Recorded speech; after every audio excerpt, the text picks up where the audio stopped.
Hey guys, welcome back to the channel. So today I'll be sharing with you guys some practical tips, tricks, and things that I utilize on how to afford a luxury items, how to budget, how to save for them. So if you'd like to see what tips and tricks I recommend, stay tuned. So I do have a list of recommendations that I have here. So I'm going to be reading off a list, and we're going to be talking about everything from budgeting, saving for a luxury item, how you should be saving for a luxury item, when you should be saving for a luxury item, things that you should be looking for, places or websites that you can go to find discounted luxury items, secondhand luxury items, etc. So let's get into the video. So my biggest thing when shopping for luxury, or when you find a luxury item that you like or that you want or you want to add to your wish list, is ensuring that the luxury item or the thing that you want actually fits into your lifestyle. I cannot reiterate this enough. Ensuring that the thing that you want actually fits into your lifestyle. So if it's a bag, if it's a piece of jewelry, if it's a clothing item, if it's a pair of shoes, ensuring that that thing actually fits into your wardrobe. You don't have to go out of your way to style it.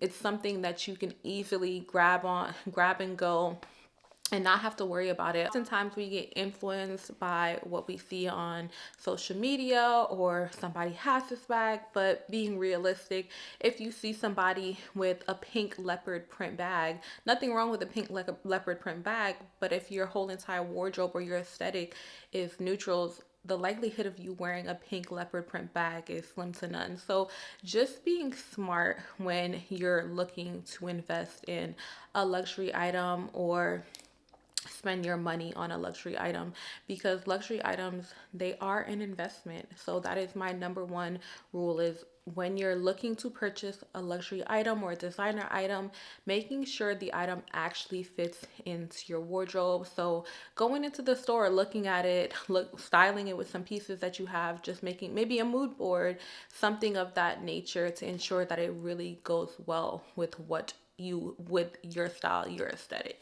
Number two is budget, budget. So ensure that you are budgeting for the item. Do not let your luxury purchases, your designer purchases, do not let your purchases what dictate your budget. Your budget dictates, I'm sorry, let's say that again. Do not let your purchase dictate your budget. Let your budget dictate your purchase, okay? So you should be setting aside, if you want a bag, let's say the bag is let's see, $3,000 or $4,000, and you want the bag in 10 months. You should be setting aside, let's see, $300 a month. So $300 or $400 a month. So you should be budgeting $300 or $400 a month for the purchase. So if you can't budget the $300 or $400 a month, maybe you have to spread that timeline out. Maybe it can't be 10 months, maybe it could be 12 months, to where you can actually fit in a little, you budget a little bit less monthly, but still get the purchase. It may not be in the 10 months in which you liked it to be, but it's still within your budget, okay? That's what I mean when I say don't let the purchase dictate your budget. Let the budget dictate your purchase. And there are so many good websites out there that help you create a budget, help you create a wish list, or anything of that nature. Me personally, what I use for budgeting is I created an Excel spreadsheet that lists out all my expenses, all my bills, etc. And then if I have anything coming up on a wish list or whatever the case may be, that's budgeted into my monthly expenses, weekly expenses, whatever the case may be. So get yourself a good budgeting. We should already be budgeting as is, but if we are not budgeting and we want to look to invest in a luxury purchase, start a budget. I promise it will help. But even if you don't want to look into a luxury purchase, just start a budget in general, just so you can see where your money is going. I promise you, it's humbling. It's important to see where your money is going. So that would be my second tip. Budget for that purchase. I promise it will feel so good in the long run when you've set aside money little by little, chipping away, eating the elephant little by little, bite by bite, to purchase something that you probably thought like, okay, I would never be able to save for this. So I promise you it pays off in the end. My third tip on how to afford luxury items would be look on the pre-loved market. I'm sure now more than ever the pre-loved market is not new to anybody, but you can find some gems on the pre-loved market. I like sites like Vestiaire Collective, Fashion File, even if we're talking discount websites, Satire, 24S, did I mention Fashion File? If I haven't mentioned Fashion File, Farfetch. So look on websites like that. You can find some great deals. Poshmark is a good one. So look on websites like that if you're not opposed to buying secondhand. So some websites you can find some of the items brand new, but some of the websites they're pre-loved. So that just means that someone has owned them before, someone has loved the item. That's what I like to think of when I think of pre-love. Someone loved this item a little bit, but a little bit or a lot of it before I got the item. So that's all that means.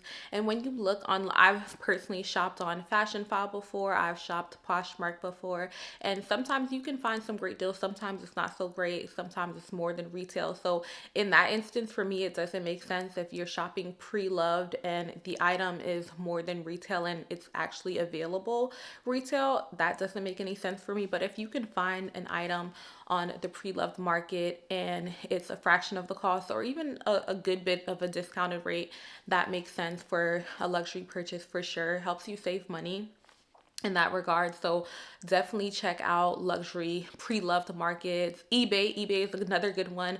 I haven't shopped eBay for pre-loved luxury pre-loved items yet, but I have had my eyes on a few things on eBay. So that's another good one. Everyone to listen and listen good, and I'm going to hold your hand when I say this. Trust me, please.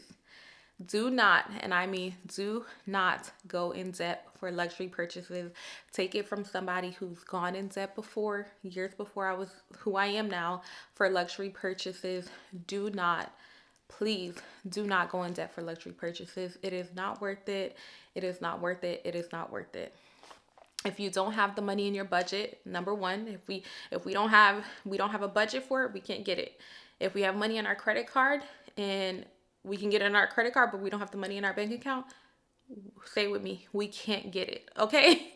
We cannot get it. So please, just as simple as that, don't go in debt, because you'll end up paying much more than the item is worth. You're paying interest rate, 24% interest rates, etc. per month. It's not worth it. Just save.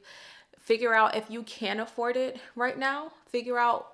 Reframe your mindset. Try something. Try asking yourself, well, what can I do to be able to afford this in the future? Please do not go in debt for luxury purchases. I cannot stress that enough. This one goes hand in hand with the do not go in debt for luxury. Don't try to keep up with the Joneses. Babes, just don't try to keep up with the Joneses, okay? What you see on social media is not real. It's an illusion. Half of these people don't own the things. They rent it, etc., etc., etc. Even if they do, you don't know what they do, etc., etc., etc. I could go on and on and on. So don't try to keep up with the Joneses, okay? I don't know if anybody has ever seen that movie. That's one of my favorite movies, but don't try to keep up with the Joneses. It's not worth it.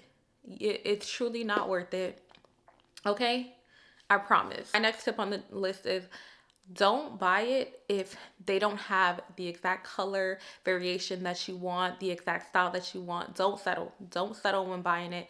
Do not settle, because I promise the likelihood that you will like the one that you settled for more than the one that you actually wanted is slim to none. So if you wanted a purple pair of rain boots and they have a green pair of rain boots, etc., don't get the purple. You wanted the green. So wait for the green. Don't try to will yourself to love the purple, because I promise you won't end up loving the purple 9 times out of 10. So if they don't have the one you wanted in the variation, the color, whatever it is that you wanted, don't settle. Okay? Biggest piece of it, don't settle. I know all of these things may sound a little bit, they're cliche, or you probably have heard them before, but I believe it's so important to reiterate that, especially as I go and I'm sharing, my luxury collection with you guys and the things that I've acquired over the years. I believe it's so important because oftentimes we see other people and we want what they have, and we don't even know we don't even know how they attain these things, how they got these things. So it's really important for me to share with you guys ways, tips, and tricks for you to be able to afford luxury, but not at the cost of going broke for luxury, going in debt for luxury, which is super important for me. One of my favorite topics now more than ever is finances, taking care of your finances, investing, etc. But I can go on and on about that for days. But for right now, this video is how to afford luxury without going broke, without going in debt. And those are my tips and tricks. Thank you guys for watching. I'll see you guys in the next one.